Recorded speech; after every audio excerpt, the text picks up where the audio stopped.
El Evangelio de hoy está tomado del capítulo 17 de San Lucas. Podemos decir que la misión, el ministerio público de Cristo, va llegando a su final y por eso también las preguntas que le hacen a Cristo y las palabras que Él dice tienen un carácter particularmente dramático. Por ejemplo, bien sabemos que Cristo a lo largo de su ministerio público predicó muchas veces sobre el reino de Dios.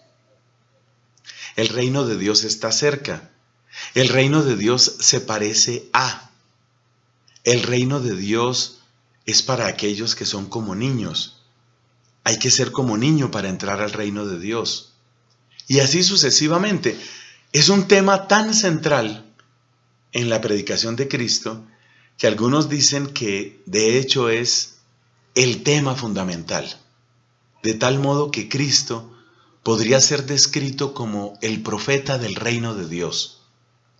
Siempre que recordemos que Cristo no solamente habló del reino, sino que instauró el reino, y siempre que recordemos que el primer espacio donde acontece el reinado de Dios es precisamente el corazón mismo de Cristo, su cuerpo santísimo.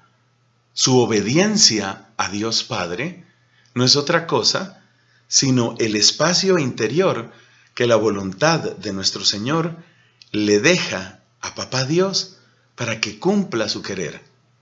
De modo que la llegada del reino de Dios tiene un lugar preciso que es Cristo mismo. Es Cristo en la medida en que su obediencia de amor es perfecta.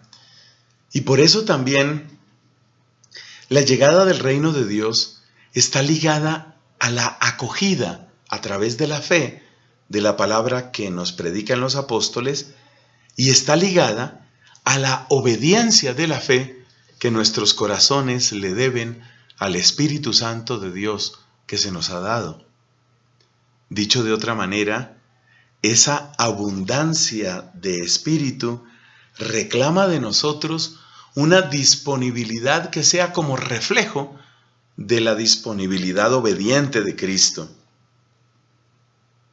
Y si uno tiene esa clase de disponibilidad, entonces el reino de Dios acontece dentro de uno. O sea que el reino de Dios, por supuesto que se refleja en nuestras palabras, en nuestras obras, en nuestras instituciones. Sí, el reino de Dios se refleja en todo ello, pero quien nos enseña esto es el mismo Cristo que nos dijo que había que limpiar primero por dentro los vasos, que nosotros como vasos depositarios del amor de Dios teníamos que ser purificados por dentro, porque Cristo dice, no es lo que viene de fuera lo que hace impuro al hombre, sino lo que sale de dentro.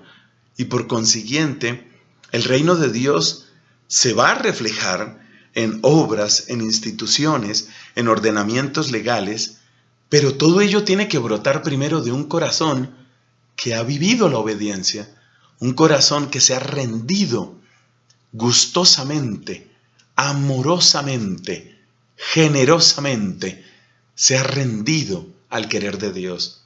Solamente los corazones así dóciles, solamente los corazones así entregados al amor de Dios podrán verdaderamente experimentar que Dios reina y solamente a través de las decisiones, las palabras, las obras y las instituciones de esas personas podrá hacerse visible el reino de Dios.